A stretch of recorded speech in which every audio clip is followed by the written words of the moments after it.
guys to another video. I'm Andrew, this is Aggie. We're here at Next Jiu-Jitsu in Folsom. We're going to be working on entering K-guard from full guard and then getting into a backside kind of 50-50, more like backside hamstring block and look for the inside heel hook.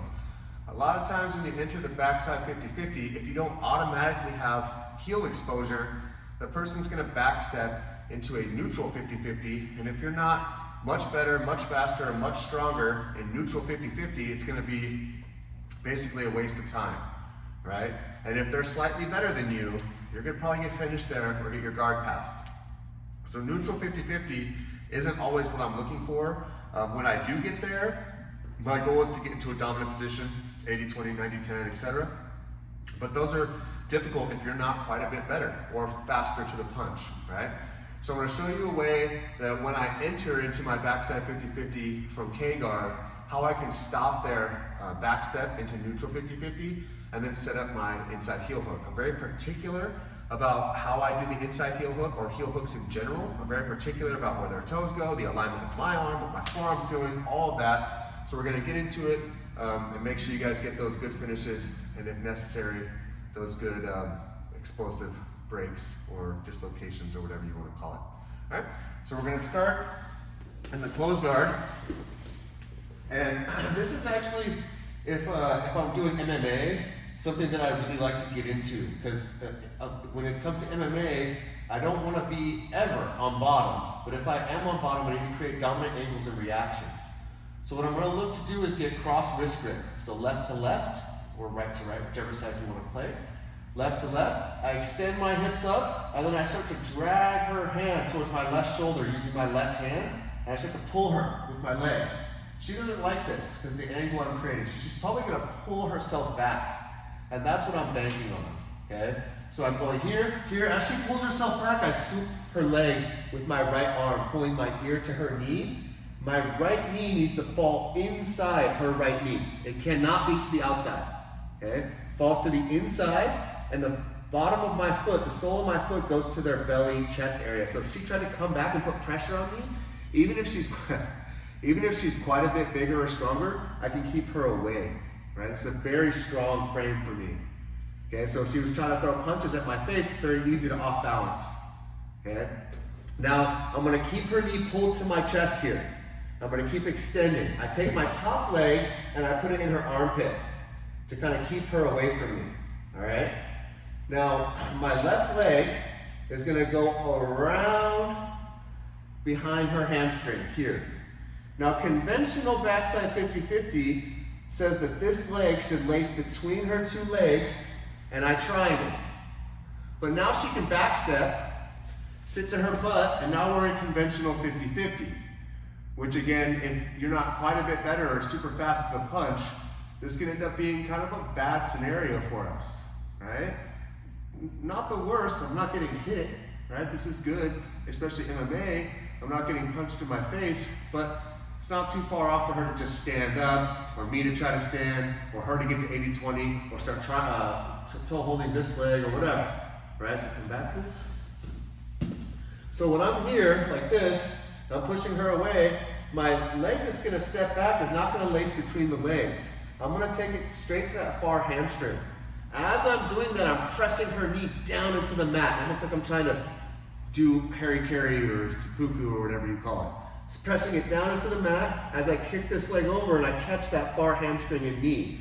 So now when she tries to backstep, I'm blocking it. If she tries to sit her butt to the mat over here, it's very difficult. Other side, other side. It's very difficult. And I'm pinning this knee to the mat. Now my bottom arm is going to control Lego man grips on the ankle, and I press the heel towards my hip.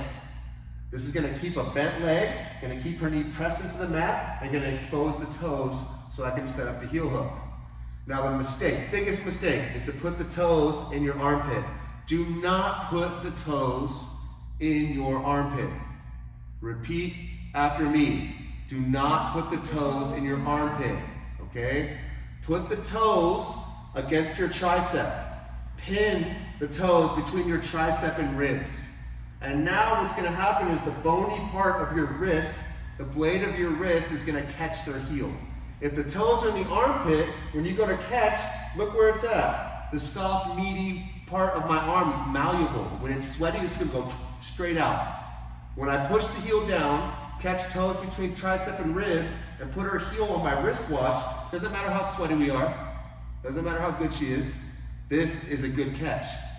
Now I lock my hands, make sure that my forearm is perpendicular to her shin, and now I can finish with a somewhat rotational motion. It's more so a bridge than anything, but that's how I get my inside heel hooks. So one more time, we're playing close guard. I'm going to control cross wrist. If she were trying to punch me here, she could only really punch with this hand for now. It's not going to be hard for her to pull this out, but as she rocks back for this punch, I'm crossing here. If she stays here, I go to my side scissor and I start attacking. So as I pull her, she's going to want to come back. So I scoop, go ear to knee, and put my foot against the belly. Now I can extend her out here. I can put my foot on her armpit, keeping her turned away from me. Okay? Right away, I'm going to look to grab the toes, left hand to left toes, and throw my left leg over to block her far hamstring. Bending her knee, stabbing her knee into the mat. Okay? Now here, bottom hand controls leg on mat grip against the ankle, tricep to toes between tricep and ribs, catching the heel on my wristwatch. Now I connect my hands. If I want to triangle my legs now, if she wants to try to backstep now, she breaks her own leg. Her problem. I could care less, right? If she wants to turn herself now, I offer that freely, okay? Now that I have my connection, forearm perpendicular to her shin, and I start bridging. And there's your very, very strong inside heel hook. Devastating dislocation, break, whatever you want to call it. So that's one of my favorite plays when I'm on bottom. If somebody's really strong in their guard or in top guard or really strong on top like a boulder, I'm going to start looking to scoop the legs and pivot underneath them. I have to bring my knee inside their knee to play my K-guard. When you do, put the sole of your foot on their belly or chest, and it doesn't matter even if they're several weight classes heavier than you, they're going to be strong enough to keep their upper body away from you, right? If it is MMA and they are looking to throw punches, they're going to be off balance there, so it's very easy to misdirect them. Once we misdirect them out, we can start throwing our leg over for backside 50-50. If you want to play normal 50-50, you're probably going to have a lot of people backstep into conventional neutral 50-50, right? So I like to block that far leg with my top leg so they can't backstep. From there, we get a bent knee, catch the toes between the tricep and ribs. Do not put the toes in your armpit. It's stupid. It makes no sense. It makes no sense. Between tricep and ribs.